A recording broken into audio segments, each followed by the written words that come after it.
Okay, so for the first one, for each of the situations, we're gonna do an endorsement, a blank endorsement, a special endorsement, and a restrictive endorsement.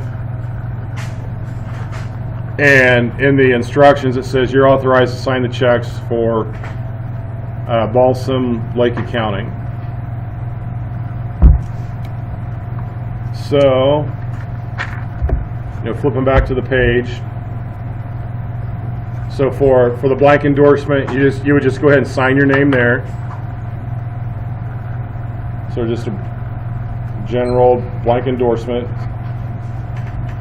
So just go ahead and sign your name there.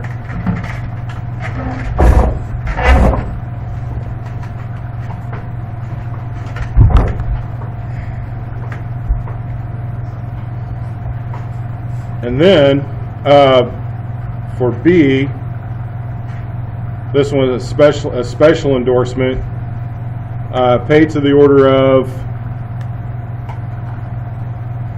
then the name and your name. So we're going to use Balsam.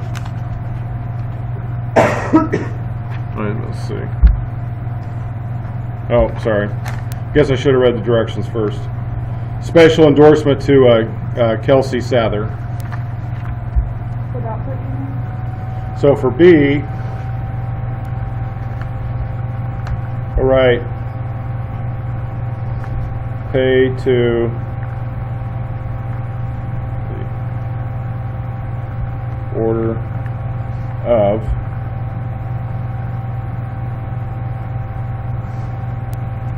Kelsey Sather.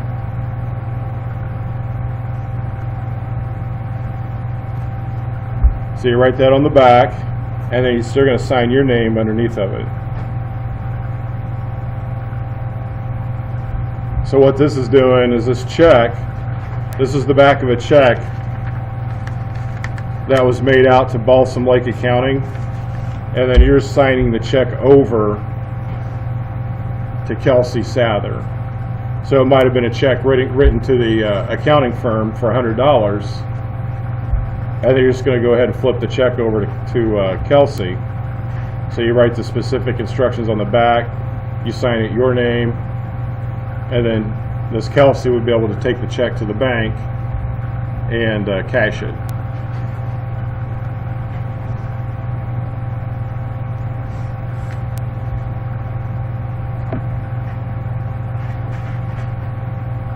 So that's for B.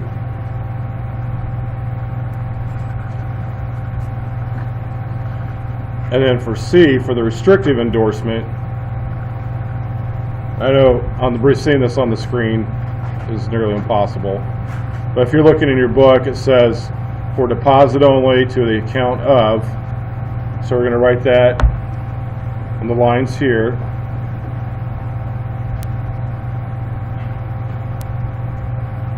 For deposit only to the account of, so we want that so far, and then Balsam Lake Accounting, that's the name of the business in the instructions. Balsam Lake Accounting. And then once again, you're the one that's authorized to sign checks for the account. So you would just sign your name on the bottom. So that means this check can only be deposited to this account. So if the check were to become lost or stolen and it's already been endorsed, then whoever finds it, they take it to the bank, there's nothing they can do with it. Versus this check, where it's just got a name signed on the back. Somebody, if somebody found this check, they could take it and try to cash it. Bank's probably still going to question it, and it could probably still refuse it. which most likely in this day and age they probably would, just because now more and more banks are requiring this for checks that are signed to somebody else.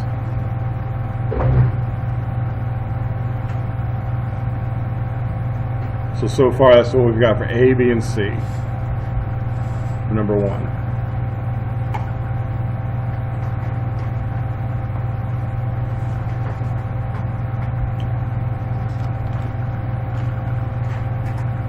So now, if you look at the next page in the book, it shows a check stub for a business. So we're going to do that next with these 2 checks.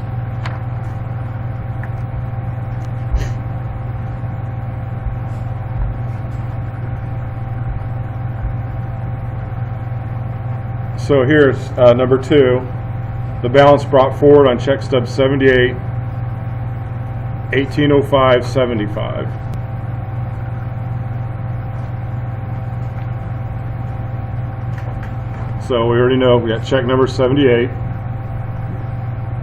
and then here's our details. So our balance brought forward right here on this line. So that's 1805.75. I know there's not a lot of space in here.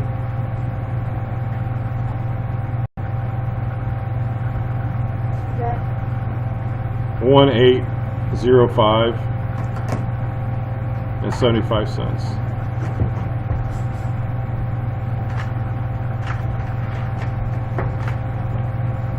I'll write that on top here. Doesn't go right below. So that's the amount that I wrote right here in the balance brought forward.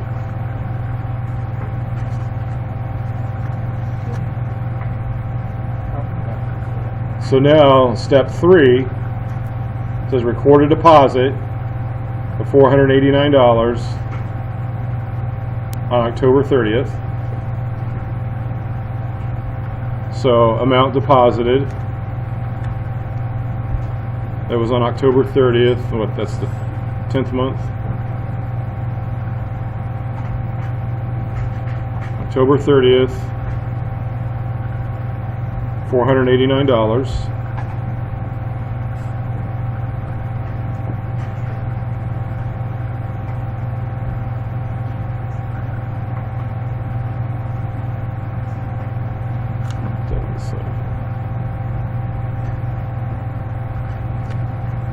Yeah, there's the amount. The amount that I wrote right here for the deposit, $489.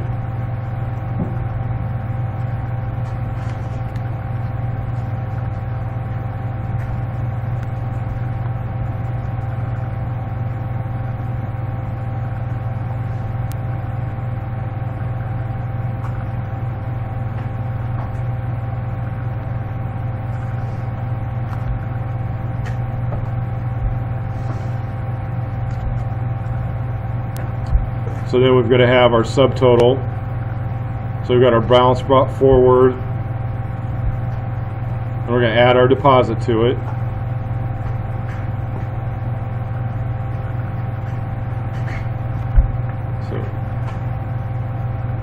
So add those up. I got $22.94, 75 cents. For your deposit, or for your subtotal.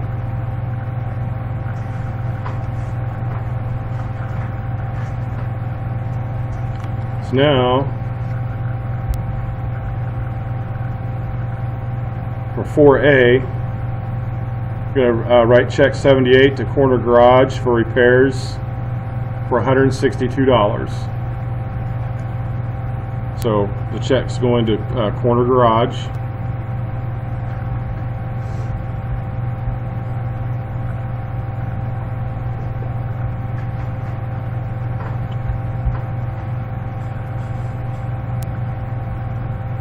October 30th.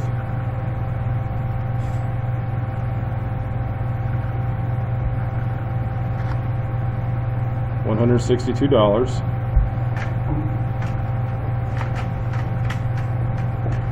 Then you have to, usually cursive is usually the recommended way to write that out. here on your dollar line.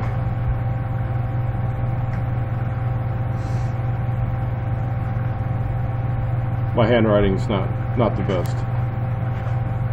What is that thing?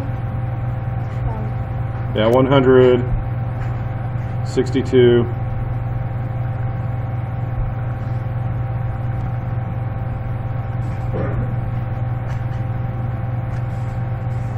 $162 and 0 cents. So, like I said, I know my handwriting's not the best.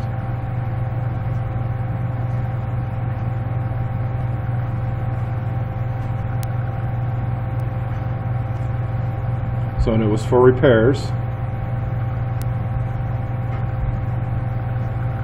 And then you're the authorized person to sign checks for this company. So you sign your name on the bottom. So now Corner Garage can take the check and cash it. But we still need a record of this check in our checkbooks or on our check stub. So we're just going to take some of this information and put it here. So we look through the check stubs and say, hey, what was this $489? Or what was this amount for? Well, no, it went to Corner Garage. So we're going to fill in our amount, 162.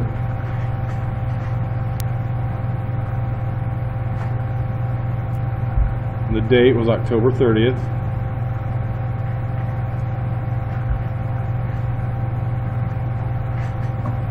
To Corner Garage.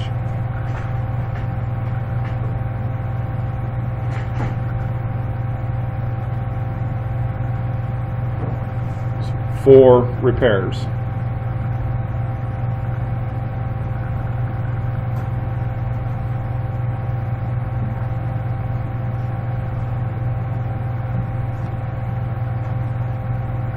So now we still have a little bit left to do over here.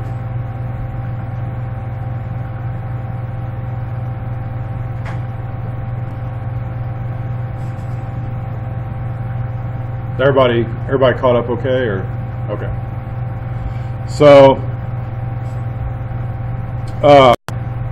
we've got our numbers up here, the $2294.75. Nothing else is going in here. Typically, if there was any kind of account fees or any kind of banking fees, they could go into this spot right here, but we don't have any of that. So we're going to bring our subtotal down. $2294.75. Then we wrote our check for $162. So amount this check, $162. So we're going to have to deduct the $162 from the checking account amount. 75, so 2.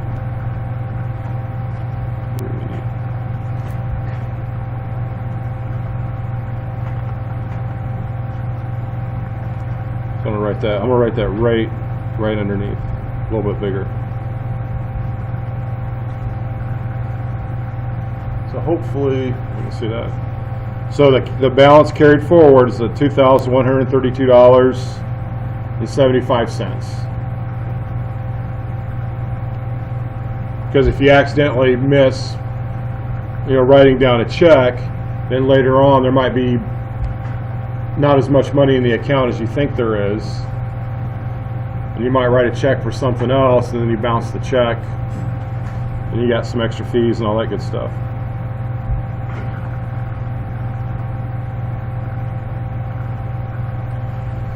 So that takes us down to our second check. So it's check 79. Next one in order, check 79. So our balance brought forward, that's going to be from the previous balance. So that's going to be the $2132.75.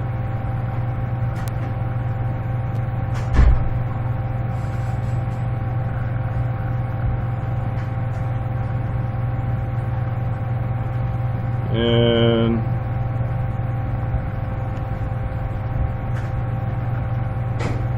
Looks like all we're doing is writing a check, so we have no deposit. So our total, subtotal, still $21,32.75. No fees. So we'll just go ahead and bring this down here to $21,32.75.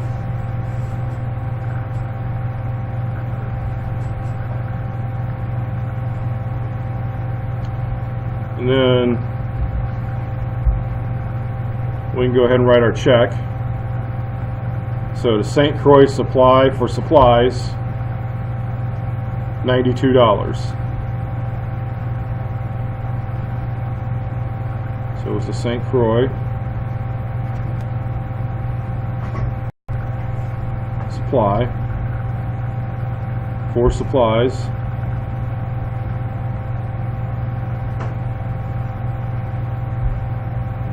$92.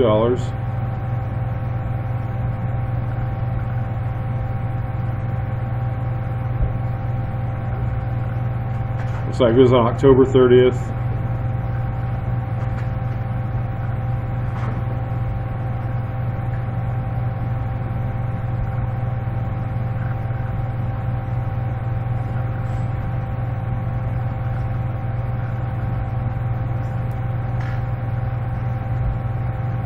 You know, I wrote this one a little bit different than I did this one. It doesn't matter if you write the dollars up here. I wrote the dollars on this one. It doesn't matter if you do or not.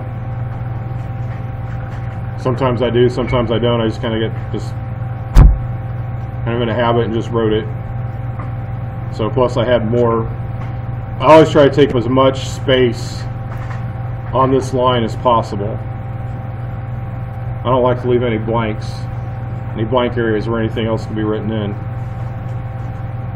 So that's why up here I didn't write out the dollars, so I took up all the room. Down here I wrote the dollars, made sure I took up all the room just out of habit. Then sign it. Go sign our check. So we got to still fill out our check stub.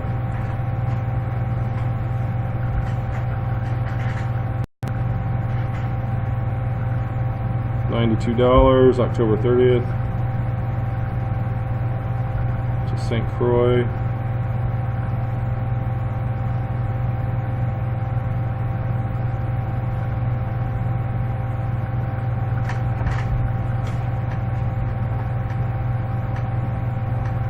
Supplies.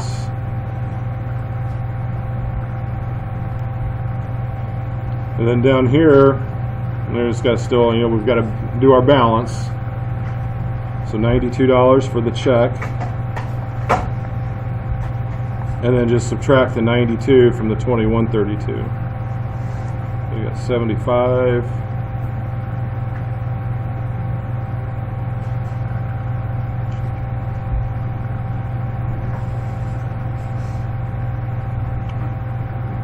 $2,040. Write that on there. So that's the amount. That's the amount that I wrote in right here on the final balance. $2,040.75.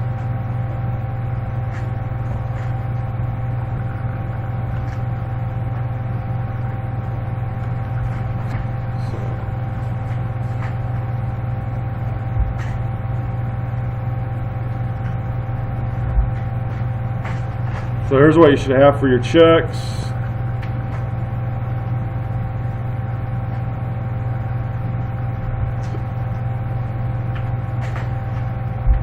You've got your endorsements.